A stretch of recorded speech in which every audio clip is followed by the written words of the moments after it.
السلام عليكم ورحمة الله تعالى وبركاته. السلام كبعدي هلكم حدنا إن شاء الله عند كل ذا دور شقة أو كوبان أو مانتا السوق لي استحالات كبشة هيد الله يقانو والفيشن هيد عالمية أما نشوف عالمية واحد السوق اللي سي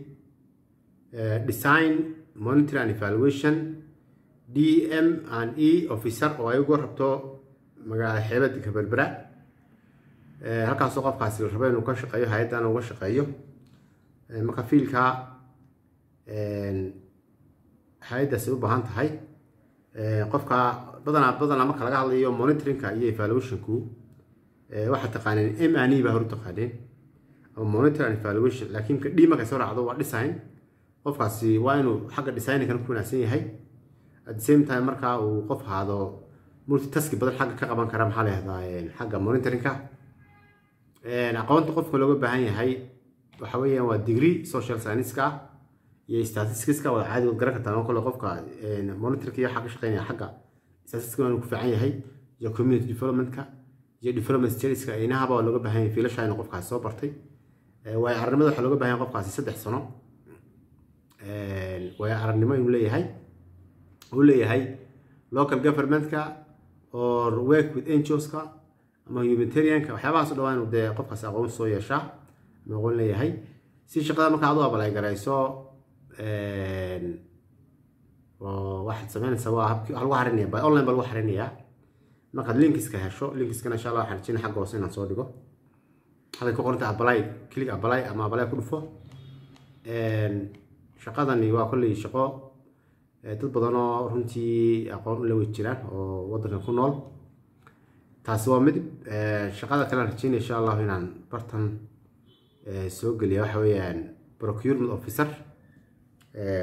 officer ku badana waa qof soo iibinta alaabaha iyo waxyaabahaas qaabilsan waana heer national ah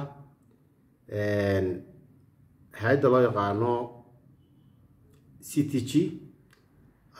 ayaa u baahan qofkaas xamar baa loo baahan Muqdisho objectives-kaas marka aad garan kartaa qofkaasi dee waa inuu profile u sameeyo ama input u sameeyo xagga preparation-ka dhinaca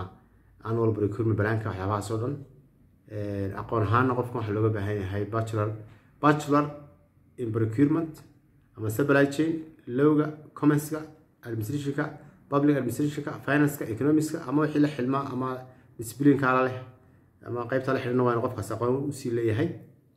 ama jaamacada uga soo baxay qaybahaas sheegay way arrimada laga baahan yahay waxa weeyaan 4 sano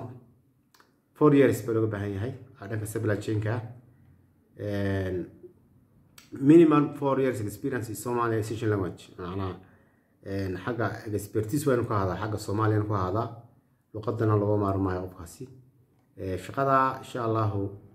qofkii raba inuu xareeyo bay online baa lagu xareynayaa hab online lagu xareynayaa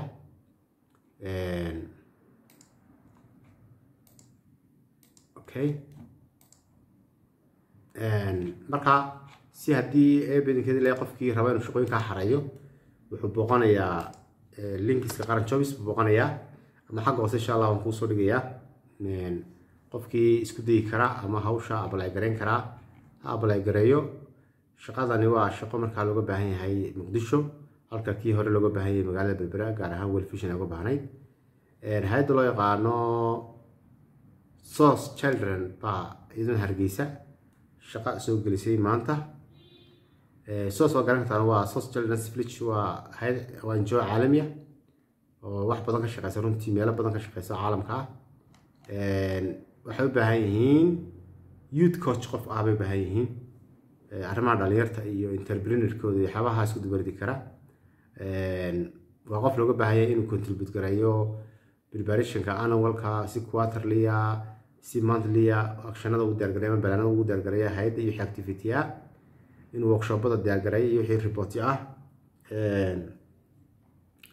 shaqadan aqoon ahaan qofka youth coach-ka loo baahan yahay waxa looga baahan yahay university degree or equivalent qualification dhinaca maxaa leeyahay education-ka waa aqoon leeyahay social science-ka ama IT-ga oo xareyn kara qofkaas shaqooyinka uu qaban kara 4 sano ilaa 3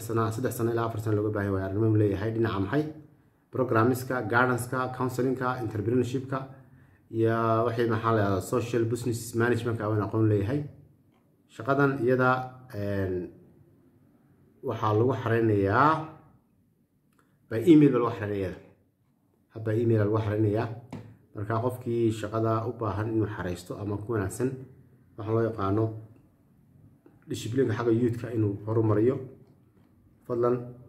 visit booqo qaran jobs si marka aad u abalay garayso shaqada iyada ah kulli shaqooyin kala badan baa idiga jiro la soo galiyay qofkii marka u baahan shaqooyinka inuu xareysto ama CV oo kale laga taliyo uu nagala soo xidhi kara insha Allah numberka WhatsApp-ka leenahay 0634862926 numberka waad naga soo qaban kartaa sidoo kale meal officer baa looga baahan yahay emergency roster-ka baa looga baahan yahay baydhabo sida children baa rabta iyaduna waa la soo geliyay maanta sidoo kale waxa la yaqaano short term community health and RH manager baa looga baahan yahay muqdisho IRC baa u baahan IRC laba shaqo baan soo gelisay oo iyaduna ka mid tahay sidoo kale senior and financial reporting manager baa uga baahan tahay muqdisho qofkaas muqdisho Nairobi ka dhaxaynaya laftigoodu 23 maanta la soo geliyay shaqadan marka qaran jobs booqo insha Allah for further information insha Allah waad la soo xiriiri kartaa sidoo kale shaqooyinka la soo geliyay ilaa shalay waxa kale ka mid ah project officer baa u baahan tahay dowlad baa looga baahan Soomaaliya action against hunger baa u baahan hay'adda caalamiga ah iyo sidoo kale concern world baa ICT assist uga baahan iyadoo muqdisho markaas dhammaan shaqooyinka insha Allah hadii la ka dhigo waxaan naga sii uga bilaabi doonaa inaan ka ficil celino oo aan markaa ka soo saarno insha Allah barnaamijyo aan markaa ku xoojinayno inaan shaqooyinka interpretation iyo fasiraad ku sameeyno marka insha Allah khayr badan rajeenaya qofkii kale oo baahan markaa macluumaad insha Allah WhatsApp-kii aan sheegay ku sheegay markaa maxaa la fariinteeda gudaheeda insha Allah naga soo xiriir. Assalaamu calaykum.